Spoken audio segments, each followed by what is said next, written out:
Hello दोस्तों, capital classes पर आप सभी का स्वागत है। तो आज हम अपनी कंटेम्प्रेरी इंडिया एंड एजुकेशन समकालीन भारत की सेकंड यूनिट स्टार्ट करते हैं। तो सबसे पहले हम देख लेते हैं इसमें कौन कौन से पॉइंट आएंगे हमारे। ठीक है, तो इसमें जो हमारे टॉपिक है, पहला है मैकाले का विवरण पत्र, दूसरा होगा वुड का घोषणा पत्र, और साथ साथ इनकी जो है सन भी लिखी हुई है, कौन से सन में ये आए थे। ठीक है, ये आपको देख सकते हो। उसके बाद हमारा होगा हंटर आयोग। ये आपका जो है यूनिट सेकंड की बात हो रही है, उसमें यही टॉपिक करने हैं आपको। 4 नंबर पर होगा राष्ट्रीय शिक्षा आंदोलन या लॉर्ड कर्जन की शिक्षा नीति कहते हैं जिसे। नंबर 5 पे आता है आपका गोखले बिल या शिक्षा नीति 1913 के अंदर जो आई थी। 6 पे होगा आपका कलकत्ता विश्वविद्यालय आयोग या इसे सेल्डर आयोग भी कहते हैं। 7 पे आएगा आपका हैटांग समिति। 8 पे आएगा आपका बेसिक शिक्षा। इसके बाद 9 पे आएगा आपका सार्जेंट रिपोर्ट। ठीक है दोस्तों, तो ये थे हमारे जो हमको सेकंड यूनिट में टॉपिक पढ़ने हैं।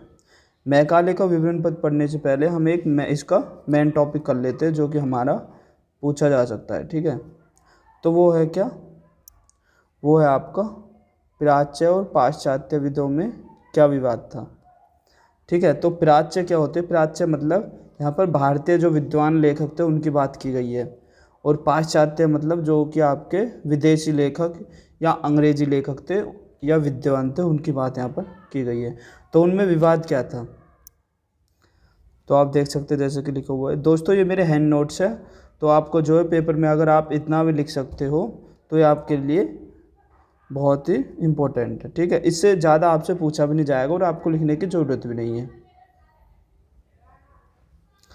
चलिए देखते हैं, स्टार्ट करते हैं शुरू से। तो पहला क्या है देख लीजिए। इस विवाद का जन्म सन 1813 के आज्ञा पत्र से हुआ। इसका मतलब क्या है? इसका मतलब है दोस्तों, सन 1813 के अंदर आपको एक आज्ञा पत्र आया था। ये क्या था कि यहाँ पर जो है अंग्रेज जो विद्वान थे वो अपनी संस्कृति या अपने साहित्य को सबसे महत्वपूर्ण या सबसे ऊपर बताते थे, लेकिन भारतीय कहते थे कि ये हमारा जो सबसे इम्पोर्टेंट है। भारतीयों को यहाँ पर भारतीय साहित्य को प्राच्य साहित्य से यहाँ पर डिनोट किया गया है। तो इस आज्ञा पत्र में यह निर्देश दिया तो गया था कि जिन क्षेत्रों पर कंपनी क्या है यहाँ पे? कंपनी से मतलब है जो कि ईस्ट इंडिया कंपनी थी, ईस्ट इंडिया कंपनी का शासन है, उन्हें शिक्षा का उत्तरदायित्व कंपनी पर होगा, पर यह स्पष्ट नहीं किया गया कि शिक्षा का स्वरूप क्या होगा। ठीक है, मतलब ये तो बता दिया गया कि शिक्षा के जो काम काज है या शिक्षा की जो देख रेख है या विकास है वो जो है आपका कंपनी संभालेगी। ठीक है, पर ये नहीं बताया गया कि वो किस तरीके से संभालेगी। दूसरी बात यहाँ पर क्या आती है? दूसरी बात इसमें ये कही गई कि उसके अनुच्छेद 43 में जो 1 लाख रुपए की धनराशि प्रतिविध साहित्य के 1 लाख रुपए की धनराशि प्रतिवर्ष साहित्य के रख रखाव और भारतीय विद्वानों को प्रोत्साहित करने के लिए तय की गई थी। यह क्या था कि उस टाइम पे जो है कंपनी ने 1 लाख रुपए की जो कि सालाना जो धनराशि थी वो कहा था कि ये भारतीय साहित्य के रख रखाव में या उनके विद्वानों को प्रोत्साहित करने के लिए लगाई जाएगी। ठीक है, लेकिन हुआ इसका उल्टा ही। प्रतिवर्ष साहित्य को, ठीक है, उसमें साहित्य और भारतीय विद्वानों की व्याख्या नहीं की गई थी। मतलब ये क्या कह रहे हैं कि यहाँ पर जो है पाश्चात्य संस्कृति के विद्वानों, मतलब आप समझ सकते हैं कि अंग्रेजी विद्वानों को ही इसका लाभ मिला, भारतीय विद्वानों को इसका कोई लाभ नहीं मिला। ठीक है, कंपनी के लोगों ने इन शब्दों का अर्थ अलग अलग ले लिया, जिसके कारण 2 वर्ग बन गए, प्राच्यवादी और पाश्चात्यवादी। प्राच्यवादी कौन थे? जो भारतीय साहित्य को मानते थे इस, ठीक है, और पाश्चात्यवादी थे जो बाहर के विदेशी जो पाश्चात्य देशों से आए हुए थे, उस संस्कृति को साहित्य को मानते थे। इसके बाद आगे चलते हैं, प्राच्यवादी वर्ग। ठीक है, ये भारतीय साहित्य की बात हो रही है। तो इसमें क्या था? इस वर्ग में अधिकतर कंपनी के वरिष्ठ अनुभवी अधिकारी थे। ठीक है, तो प्राच्यवादी का मतलब केवल ये नहीं है, प्राच्यवादी का मतलब था भारतीय साहित्य को मानने वाले। तो उसमें आपके विद्वान जो है अंग्रेज भी आ सकते थे और भारतीय भी। ठीक है, तो इस वर्ग में अधिकतर कंपनी के वरिष्ठ और अनुभवी अधिकारी थे, मतलब जो बूढ़े बड़े होते हैं। ये सन 1813 के आज्ञा पत्र के साहित्य शब्द से अर्थ भारतीय साहित्य से लेते थे। ठीक है, और भारतीय विद्वान से अर्थ भारतीय साहित्य के विद्वानों से लेते थे। वे चाहते थे कि भारत में भारतीय भाषाओं संस्कृत, हिंदी, अरबी के माध्यम से शिक्षा दी जाए। इसके बाद देखते हैं भारत में, ये टॉपिक आपको दोस्तों ये लिखने होंगे अगर क्वेश्चन आ जाता है कि प्राच्यवादी और पाश्चात्यवादी वर्ग में क्या विवाद था या इनके बारे में लिखो, तो आपको ये नोट करना है। भारत में भारतीय साहित्य और ज्ञान विज्ञान की शिक्षा दी जाए, इनका मानना ये था। इसके बाद देखते हैं प्रिंसेस। तो प्रिंसेस एक उस टाइम पे विद्वान थे, उनका क्या तर्क था? उनका तर्क था कि भारतीय पाश्चात्य भाषा, साहित्य, ज्ञान विज्ञान की शिक्षा प्राप्त करने योग्य नहीं थे। ठीक है, ये एक विद्वान थे जो कि अंग्रेजी विद्वान थे। उन्होंने क्या कहा कि भारतीय जो साहित्य है, भाषा है या ज्ञान विज्ञान की शिक्षा प्राप्त करने योग्य नहीं है, था तो उन्होंने इसको व्यर्थ बताया। इसके बाद आते हैं विल्सन। विल्सन क्या मानते थे? विल्सन कहते थे कि भारत में पाश्चात्य ज्ञान विज्ञान की शिक्षा देने से भारत में अंग्रेजों का विरोध हो जाएगा। ठीक है, तो उनका मानना था कि अगर हम इनको भारतीय साहित्य की शिक्षा देंगे तो ये अंग्रेजी का एक तरीके से त्याग कर देंगे। ठीक है, इसके बाद चलते हैं आगे। तो आगे हम देखते हैं, अब हमारा आ जाता है पाश्चात्यवादी वर्ग। तो इसमें क्या था दोस्तों, जैसा कि मैंने आपको पाश्चात्य अभी बताया था, उसमें थे भारतीय साहित्य की बात की गई, उसमें है कंपनी के युवा। ठीक है, तो चलिए स्टार्ट करते हैं। इस वर्ग में अधिकतर कंपनी के युवा अधिकारी थे। ये सन 1813 के आज्ञा पत्र के साहित्य शब्द के अर्थ से पाश्चात्य साहित्य से लेते थे, और भारतीय विद्वान का अर्थ पाश्चात्य साहित्य के भारतीय विद्वानों से लेते थे। ठीक है दोस्तों, इसके बाद आगे देखते हैं। अब आगे हम चलते हैं, इसमें क्या क्या पॉइंट थे वो देख लेते हैं। भारतीयों की शिक्षा का माध्यम अंग्रेजी हो। पाश्चात्यवादी चाहते थे कि भारतीय जो शिक्षा है उसका माध्यम अंग्रेजी बने। भारतीयों को पाश्चात्य भाषा और साहित्यों का ज्ञान कराया जाए। ठीक है, जैसा कि मैकाले का विवरण पत्र आएगा तो वो सब इसी पे डिपेंड था। कुछ कट्टरपंथी ईसाई धर्म की शिक्षा अनिवार्य करने के पक्ष में थे। ठीक है, तो कुछ विद्वान थे जो कि अंग्रेज़ों में, तो आपको पता है ईसाई धर्म से ये ज़्यादा रिलेट करते हैं, तो वो चाहते थे कि ईसाई धर्म की शिक्षा अनिवार्य रूप से दी जाए। अब इसके बाद आगे देखते हैं परिणाम।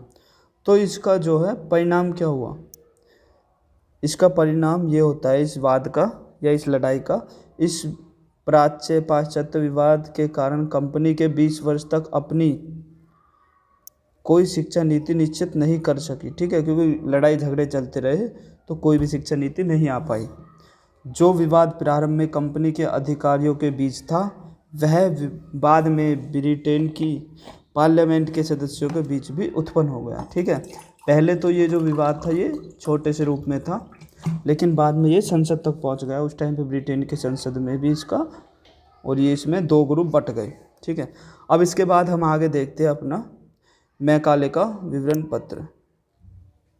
तो मैकाले का विवरण पत्र है क्या? मैकाले का विवरण पत्र 1835 के अंदर आया था। दोस्तों सबसे पहले तो इसको आपको ये याद करना है, क्योंकि ये शॉर्ट में पूछ लिया जाता है कि मैकाले का विवरण पत्र कब आया था। तो ये आया था 1835 में। ठीक है, इसके बाद आगे चलते हैं। लॉर्ड मैकाले 10 जून 1834 को गवर्नर जनरल की काउंसिलिंग का कानूनी सलाहकार बनकर भारत आया। ठीक है, तो सबसे पहले लॉर्ड मैकाले 10 जून 1834 को गवर्नर जनरल की काउंसिलिंग के कानूनी सलाहकार बनकर भारत आए थे। मैकाले अंग्रेजी भाषा साहित्य का विद्वान था, ठीक है। उस समय के गवर्नर थे जनरल लॉर्ड विलियम बेंटिंग, जिन्होंने सत्यप्रथा का अंत भी किया है इनके योगदान से, ठीक है। उस समय के गवर्नर जनरल थे लॉर्ड विलियम बेंटिंग। उसे जन शिक्षा समिति का अध्यक्ष नियुक्त किया गया, ठीक है। किसकी बात हो रही है? मैकाले को। उन दिनों प्राच्य पाश्चात्य, ये मैंने भी आपको इसलिए पहले बताया था क्योंकि ये इसमें वर्ड यूज हो रहे हैं। प्राच्य पाश्चात्यवाद उग्र रूप धारण कर चुका था, ठीक है, मतलब अपनी लिमिट से एक ऊपर जा चुका था। मैकाले ने सर्वप्रथम सन 1813 के आज्ञा पत्र के 43वें अनुच्छेद में, तो एक 43वां अनुच्छेद क्या था? 1813 के अंदर एक आज्ञा पत्र आया था अंग्रेजों के द्वारा, ठीक है। उसमें एक धारा थी या अनुच्छेद था जो कि 43 था, और उसमें कहा गया था कि प्रति वर्ष कंपनी जो है 1 लाख रुपए साहित्य और साहित्य के विद्वानों को प्रोत्साहित करने के लिए खर्च करेगी। लेकिन अंग्रेजों ने इसका जो है अर्थ कुछ और ही निकाल लिया। उन्होंने साहित्य का अर्थ केवल अंग्रेजी साहित्य को समझा, न कि भारतीय साहित्य को, तो इसलिए ये विवाद हुआ था। अब आगे चलते हैं। व्यय करने की विधि व अन्य विवादग्रस्त विषयों के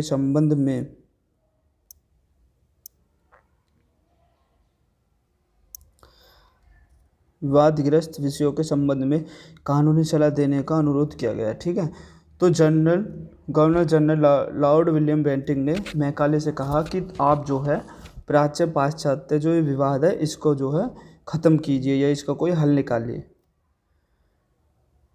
तो विद्वान का अर्थ स्पष्ट करने के लिए कहा गया कि विद्वान का, भारतीय विद्वान का अर्थ क्या है, और प्राच्य पाश्चात्य विवाद का हल सुलझाने को कहा गया। इसके बाद अंत में 2 फरवरी 1835 को लॉर्ड मैकाले ने अपना विवरण पत्र गवर्नर जनरल बेंटिंग को पेश किया, ठीक है। तो 1835 में मैकाले ने अपना विवरण पत्र पेश कर दिया। दोस्तों ये क्वेश्चन लॉन्ग में भी पूछ लिया जाता है, इसलिए आप बिल्कुल रेडी रहे, और जितना मैं आपको बता रहा हूँ केवल आपको उतना ही लिखना है, आपके अच्छे मार्क्स आएंगे, और इसी टाइप से लिखना है, ठीक है। अब आगे चलते हैं हम। तो जैसा कि अभी मैं आपको ऊपर बता रहा था कि सन 1813 के आज्ञा पत्र के 43वें अनुच्छेद में क्या क्या था, तो उसके यहाँ पर बताया गया है। तो पहला पॉइंट था उसमें धनराशि के व्यय की व्याख्या। मैकाले ने कहा कि कंपनी धनराशि को व्यय करने पर किसी प्रकार का बंधन नहीं है, वह इसे जिस मद पर चाहे उस पर व्यय कर सकते। इसका मतलब क्या था कि कंपनी पर कोई दबाव नहीं है, अगर वह चाहे तो इस पैसे को खाली अंग्रेजी विद्वानों पर ही खर्च कर सकती है, भारतीयों पर नहीं, इस पर कोई दबाव नहीं होगा। और दूसरी बात इसमें क्या बताई गई, इसमें बताया गया कि साहित्य शब्द की व्याख्या, साहित्य शब्द से तात्पर्य केवल भारतीय साहित्य, संस्कृत, अरबी आदि के साहित्य से नहीं है। उन्होंने कहा कि भारतीय साहित्य से तात्पर्य केवल संस्कृत, अरबी, क्योंकि उस टाइम पे हमारे देश में संस्कृत और अरबी भाषा का ही जो ज़्यादा प्रचलन था, तो केवल उन्हीं को नहीं मानेंगे हम। उन्होंने कहा कि बल्कि इसकी सीमा पाश्चात्य साहित्य, अंग्रेजी साहित्य भी आता है, तो उन्होंने इसको अंग्रेजी में को भी इसमें ऐड कर दिया। अब इसके बाद चलते हैं आगे।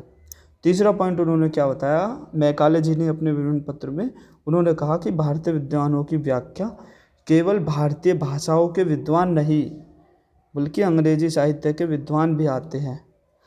लॉक के दर्शन में मिल्टन की कविताओं के जानकार भी आते हैं। तो लॉक और मिल्टन कौन थे? ये पाश्चात्य मतलब अंग्रेजी शिक्षा के जो है 2 लेखक थे या कवि थे। इसके बाद आगे चलते हैं दोस्तों।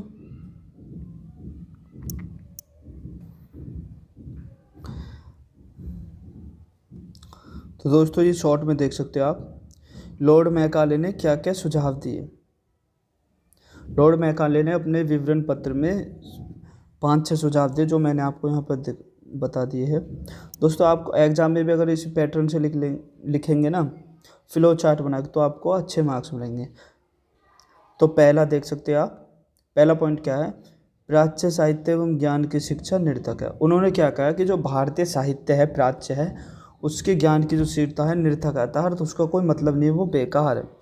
सेकंड पॉइंट उन्होंने क्या कहा, पाश्चात्य साहित्य एवं ज्ञान की शिक्षा को महत्वपूर्ण बताया। उन्होंने अर्थात अंग्रेजी शिक्षा को बहुत इंपॉर्टेंट बताया और कहा कि इसी से सब चीज़ का विकास हो सकता है। नंबर पॉइंट 3 पे आता है अंग्रेजी को शिक्षा का माध्यम बनाना आवश्यक। उन्होंने कहा कि हमें जो है अंग्रेजी शिक्षा को आवश्यक बनाना पड़ेगा, तो उन्होंने अंग्रेजी शिक्षा पर बल दिया। पॉइंट नंबर 4 आता है उच्च वर्ग के लिए उच्च शिक्षण संस्थानों की व्यवस्था की जाए। तो इसमें क्या था कि जो उस टाइम पे उच्च वर्ग थे, जो बड़े बड़े लोग थे, उन्हों के लिए ही शिक्षा की जो है व्यवस्था की जाए अच्छे संस्थानों की, ताकि उच्च वर्ग से शिक्षा पाकर ही छोटे वर्ग धीरे धीरे विकास हो सके। 5वां पॉइंट उन्होंने बताया शिक्षा के क्षेत्र में धार्मिक तटस्थता की नीति आवश्यक। उन्होंने कहा कि धर्म की शिक्षा हमें नहीं देनी चाहिए, इससे जो है भारतीय जो है हमारे खिलाफ हो सकते हैं। इससे आगे चलते हैं दोस्तों। अब आते हैं लॉर्ड मैकाले के विवरण पत्र के गुण। तो उनके विवरण पत्र के गुण क्या थे। पहला गुण था प्राच्य व पाश्चात्य विवाद के विषय में तर्कपूर्ण निर्णय। तो वो पहले एक व्यक्ति थे जिन्होंने इस विवाद को निपटारा किया और इसमें एक महत्वपूर्ण निर्णय लिया, ठीक है। सेकंड आपका पाश्चात्य साहित्य भाषा व ज्ञान विज्ञान की वकालत। तो इसमें क्या है, उन्होंने अंग्रेजी, पाश्चात्य से मतलब आप अंग्रेजी से मान सकते हो, अंग्रेजी साहित्य भाषा का व ज्ञान विज्ञान की वकालत। तो उन्होंने कहा कि यही महत्वपूर्ण है, उन्होंने भारतीय साहित्य को महत्वपूर्ण नहीं माना। पॉइंट नंबर 3 आता है आपका शिक्षा के क्षेत्र में धार्मिक तटस्थता की नीति। तो उन्होंने जो है धर्म को जो है शिक्षा से के क्षेत्र से बिल्कुल दूर रखा। आगे चलते हैं। लॉर्ड मैकाले के विवरण पत्र में दोष क्या थे, ठीक है। अब दोष देख लेते हैं, क्योंकि किसी भी चीज़ के गुण भी होते हैं और दोष भी। तो सन 1813 के आज्ञा पत्र के अनुच्छेद 43 की व्याख्या पक्षतापूर्ण की गई। इसका क्या मतलब है। तो 1813 के आज्ञा पत्र में बताया गया था कि 1 लाख रुपए की जो राशि है वो भारतीय साहित्य पर खर्च होगी, लेकिन मैकाले ने भारतीय साहित्य में अंग्रेजी साहित्य, जिसे कि आप पाश्चात्य साहित्य कहते हैं, उसको भी जोड़ दिया। तो ये यहाँ पर पक्षपात किया गया कि भारतीयों का पैसा भारतीयों पर खर्च नहीं किया गया। दूसरा आता है आपका प्राच्य साहित्य की आलोचना दोषपूर्ण। इसका मतलब क्या है, प्राच्य साहित्य से मतलब है भारतीय साहित्य की उन्होंने आलोचना की। उन्होंने कहा कि यह निरर्थक है, बिल्कुल इसका कोई मतलब नहीं है। तो ये उनके विवरण पत्र का एक दोष था। 3 पे देखते हैं हम अंग्रेजी को शिक्षा का माध्यम बनाना संबंधी अनुचित सुझाव। तो उन्होंने जो अंग्रेजी शिक्षा पर बल दिया और उन्होंने कहा कि अंग्रेजी शिक्षा ही शिक्षा का माध्यम बनेगी। लेकिन इसमें एक दोष ये था कि जो भारतीय थे वो शुरू से ही हिंदी का प्रयोग कर रहे थे, तो इससे वो एकदम बिल्कुल से अंग्रेजी को एक्सेप्ट नहीं कर पाए, और ये एक दोष था उनका, ठीक है। धीरे धीरे अगर होता वो एक दूसरी बात होती। 4 पे आता है केवल उच्च वर्ग के लिए उच्च शिक्षा की व्यवस्था का सुझाव। तो उन्होंने जो है शिक्षण संस्थान बनाने के लिए कहा कि केवल उच्च वर्ग के लिए बनाया जाए, न कि सामान्य या सभी वर्ग के लिए। तो ये उनकी शिक्षा का एक दोष था, क्योंकि शिक्षा का अधिकार तो सभी के लिए है, ठीक है दोस्तों। 5वां देख सकते हैं आप निस्पंदन सिद्धांत की पुष्टि अनुचित की।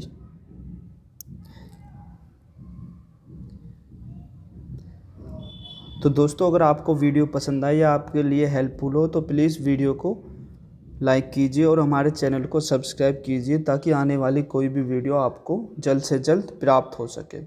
प्लीज़ चैनल को सब्सक्राइब कीजिए और लाइक और शेयर कीजिए। Thank you. मिलते हैं अगले वीडियो में, तब तक के लिए बाय।